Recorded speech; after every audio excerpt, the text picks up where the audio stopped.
ఓం నమః శివాయ శ్రీమాత్రే నమః. మిత్రులకి శ్రేభిలాషులకి అలాగే నన్ను ఇంతగా ఆదరిస్తున్న యూట్యూబ్ ప్రేక్షకులందరికీ కూడా పేరు పేరు ధన్యవాదాలు.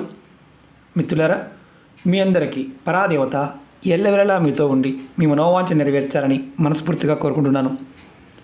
చాలామంది మిత్రులు మెయిల్స్లోనూ కామెంట్స్లోనూ గురువుగారు మేము దీపావళికి పెద్ద పెద్ద పూజలు చేయలేము, అలాగని చెప్పేసి నైవేద్యాలు పెట్టలేము, మాకు తేలికగా విశేషమైన ఫలితాన్నిచ్చే పదార్థాలు ఏమైనా ఉన్నాయా అని చాలామంది అడిగారు. తంత్రశాస్త్రంలో లక్ష్మీ అమ్మవారిని రకరకాల విధాలుగా ఆరాధిస్తూ ఉంటారు. అంటే వైదిక పూజల్లో మనం పూజ చేస్తూ ఉంటాము, నైవేద్యం పెడుతూ ఉంటాము, ప్రసాదాలు పెడుతూ ఉంటాము, అంటే పంచి పెడుతూ ఉంటాము. అలాగే కాస్త ఖర్చుతో కూడుకున్నవి కూడా చేస్తూ ఉంటాం. కానీ ఖర్చు లేకుండా దీపావళి రోజున కొన్ని పదార్థాలని మనం గణపతికి, లక్ష్మీ అమ్మవారికి, కుబేరుడికి కనుక సమర్పించినట్లయితే విశేషమైన ఫలితాన్ని పొందుతాం. ఆశ్చర్యంగా అనిపించవచ్చు. ఇందులో 100% ఫలితం, అంటే గ్యారంటీగా ఫలితం వచ్చేవి కూడా ఉన్నాయి. అవి ఏంటి, ఎలా చేయాలి, ఏ విధంగా చేయాలి మీకు చూపిస్తాను. ఆ పదార్థం ఏంటో చెప్తాను, ఎలా చేయాలో చెప్తాను. ఆ విధంగా ప్రయత్నించేయండి. ఈ ఉపాయాన్ని మీరు ఖచ్చితంగా దీపావళి రోజు చేయాలి. దీపావళి రోజు మీ ఈ పదార్థాలని మీరు గణపతికి, లక్ష్మీకి, కుబేరుడికి గనక ప్రసాదంగా అంటే నైవేద్యంగా మీరు సమర్పించినట్లయితే ఖచ్చితంగా మీరు మనసులో ఉన్న కోరికలు నెరవేరుతాయి. ఐశ్వర్యం కావాలి, డబ్బు కావాలి, ఆరోగ్యం కావాలి, అంతస్తు కావాలి, మాకు ఉన్న దౌర్భాగ్యం తొలగిపోవాలి, అద్భుతమైన ఫలితాలు కావాలి అనేవారు తప్పకుండా మీరు ఈ పదార్థాలు మీకు అందుబాటులో ఉంటే ప్రయత్నపూర్వకంగా చేసి చూడండి. ఫలితం 100% మీరు చూడగలుగుతారు. ఎందుకంటే తంత్రంలో అలాంటి విశేషమైన ఫలితాలు చాలా ఉన్నాయి. ముందుగా మీ అందరికీ నా విన్నపం ఏంటంటే, ఇవి దొరికితేనే చేయండి, దొరకకపోతే చేయమాకండి. అది మాత్రం ఖచ్చితంగా గుర్తుంచుకోండి. అలాగే మీకు ఈ వీడియో నచ్చినట్లయితే లైక్ చేయండి, ఛానల్ని సబ్స్క్రైబ్ చేసుకోండి, పక్కనే ఉన్న గంట సింబల్ని యాక్టివేట్ చేసుకోండి, 10 మంది మిత్రులకి షేర్ చేయండి. ఎందుకంటే తేలికైన ఉపాయాలు మన పూర్వీకులు మనకి ఎన్నో చెప్పారు, ఎన్నో ఇచ్చారు. మన బ్యాడ్ లక్ ఏంటంటే మనం ఒక రకమైన విధానానికి అలవాటు పడిపోయాం. అలా వెళ్తేనే అవుతుందేమో అనుకుంటాం. ఎన్నో రకాల పరిహారాలు ఉన్నాయి, ఎన్నో రకాల ఉపయోగాలు ఉన్నాయి. ఈ ఉపాయాన్ని మీరు ఖచ్చితంగా దీపావళి రోజు మాత్రమే చేయాలి. ఇది దీపావళి రోజు చేస్తే విశేషమైన ఫలితాన్ని పొందుతారు. ముఖ్యంగా మీరు గణపతికి, అంటే మన ఇంట్లో మనం ఆ రోజు పూజ చేస్తున్నప్పుడు లక్ష్మీ గణపతి పటం ముందు కానీ గణపతికి కానీ మీరు ఆ రోజు తెల్ల జిల్లేడి కాయలు దొరుకుతాయి, తెల్ల జిల్లేడు చెట్టు కాయలు దొరుకుతాయి.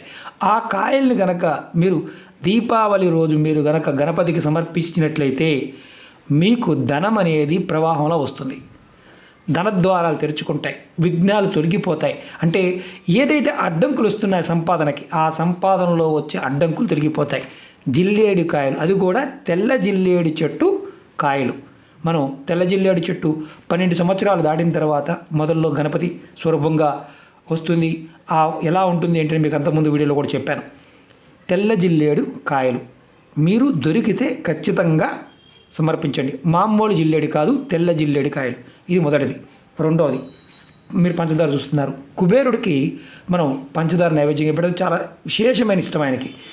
మీరు దీపావళి రోజున చెరుకు గడ, మీకు ఎక్కడైనా సరే చెరుకు గడ మామూలుగా మనకి మార్కెట్లో దొరుకుతూ ఉంటుంది. చెరుకు గడ ఎక్కడ, జ్యూస్ సెంటర్ దగ్గర దొరుకుతూ ఉంటుంది. అక్కడికి వెళ్ళైనా సరే ఒక చిన్న చెరుకు గడ ముక్కనైనా సరే మీరు దీపావళి రోజున లక్ష్మీ కుబేరులు నారాయణలు ఉన్న పటం ముందు కానీ, లక్ష్మీ కుబేరుల పటం ముందు కానీ మీరు చెరుకు గడ సమర్పించండి. ఒకవేళ మీరు చెరుకు గడ సమర్పించలేము అనుకునేవారు, అంటే చెరుకు ముక్కని సమర్పించలేమనేవారు, కొంచెం పంచదారనైనా సరే స్వామివారికి నైవేద్యం సమర్పించండి. మీకు కుబేరుడి యొక్క ఆశీర్వాదం లభిస్తుంది. ధనానికి సంబంధించి అడ్డంకులు తొలగి ధనం ఇబ్బడిముడిగా సంపాదించే మార్గాలు తెలుస్తాయి. ఇది రెండవది. మూడవది, అరటిపండు. అరటిపండు కూడా విశేషమైన శక్తి కలిగింది. లక్ష్మీ అమ్మవారికి చాలా ఇష్టం. మనం అరటి చెట్టు గురువుకు సంబంధించిన ఉపాయాలు చెప్తూ ఉంటాం. అరటికాయల గురించి చాలా ఉపాయాలు చెప్తూ ఉంటాం, పళ్ళు గురించి. అరటి పండుని మీరు ఆ రోజున మీరు ఏది చేయకపోయినా చేసినా సరే లక్ష్మీ అమ్మవారికి అరటి పండుని నైవేద్యంగా సమర్పించండి. లక్ష్మీ అమ్మవారి ప్రసన్నత లభిస్తుంది. అమ్మవారు మీకు ధనాన్ని ఇస్తుంది. నైవేద్యంగా సమర్పించి కుటుంబ సభ్యులందరూ కూడా ప్రసాదంగా తీసుకోవచ్చు. అంటే తక్కువ ఖర్చుతో కూడా అయిపోయి చెప్తున్నాను. అంటే కొన్ని దొరకవచ్చు, కొన్ని దొరకకపోవచ్చు, కానీ ఇది ఖచ్చితంగా దొరుకుతుంది. మనం ఆ రోజున విశేషంగా అమ్మవారికి కనుక అరటి పండుని కనుక మనం పెట్టినట్లయితే విశేషమైన ఫలితం ఉంటుంది. లక్ష్మీ అమ్మవారు మన ఇంట్లో ఉంటుంది. ఖచ్చితంగా ప్రయత్నించేయండి. ఇది మూడవది. నాలుగవది మీరు చూస్తున్నారు, మనం ఇది ఎండిపోయిన పండు, అంటే బాగా ఎండిపోయింది.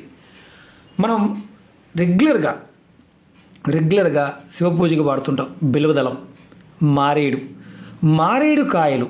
మారేడు కాయలు లక్ష్మీదేవికి విశేషమైన ఇష్టం.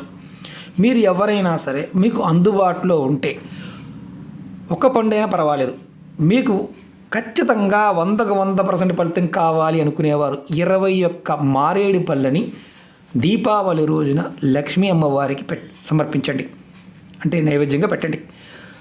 తర్వాత ఈ పళ్ళని 21 మించి పెట్టకూడదు. 21 మాకు 21 లేదండి, ఒకటే దొరికిందంటే ఒక్కటే పెట్టండి, లేదంటే 21 మీరు పండగ రోజు పెట్టండి, నైవేద్యంగా పెట్టండి. రెండవ రోజు వీటిని ఈ పళ్ళని తీసుకువెళ్ళి ఏదైనా నదిలో పారే నీళ్ళలో వదలండి, లేదంటే ఎవరూ తొక్కని ప్రదేశంలో ఈ పళ్ళని పెట్టండి. లక్ష్మీ అమ్మవారి యొక్క కృపాకటాక్షం కలుగుతుంది, శివపార్వతుల యొక్క కృపాకటాక్షం కలుగుతుంది. మీకు ఈ సంవత్సరం మొత్తం కూడా ధనం అనేది వస్తూ ఉంటుంది. ఈ పండులో ఆ శక్తి ఉంటుంది. మనం అంతకుముందు ఉపాయాల్లో కూడా చెప్పాను. మనకి విశేషమైన లక్ష్మీ కృప కలగాలి అంటే మారేడు పండు మన ఇంట్లో ఉంచుకోవచ్చని చెప్పాను. ఎలా అంటే సంవత్సరంలో ఒక్కసారి చేయాల్సిన ఉపాయాలు చెప్పాను. మీకు అవకాశం ఉంటే చేయండి. ఇందులో మీకు 3 పదార్థాలు చూపించాను. ఇందులో మీరు ఏది చేసినా మీకు ఖచ్చితంగా దీపావళి రోజున విశేషమైన ఫలితం ఉంటుంది. ఈ పళ్ళు పదార్థం ఏదైతే ఉందో పర్టికులర్గా ఆ సమయంలో ఆ శక్తిని ఇవ్వగలిగే శక్తి ఉంటుంది. ప్రయత్నించేయండి, ఫలితాన్ని పొందండి. మీకు మరిన్ని తేలికైన ఉపాయాలు దీపావళిలో చేయవలసినవి నేను చెప్తాను. తాంత్రిక ఉపాయాలు చాలా ఉన్నాయి, కాకపోతే పదార్థాలు దొరకవు కాబట్టి మీకు చెప్పడం లేదు. కారణం ఏంటంటే కొన్ని పదార్థాలు దొరకవు, అవి దొరికితే విశేషమైన ఫలితం ఉంటుంది. మరిన్ని వీడియోలు మీకు ముందు తీసుకొస్తాను.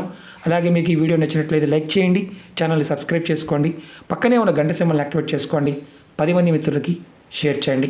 అలాగే అనేక రకాల సమస్యల గురించి మీరు రెగ్యులర్గా అడుగుతూనే ఉన్నారు, నేను చెప్తూనే ఉన్నాను.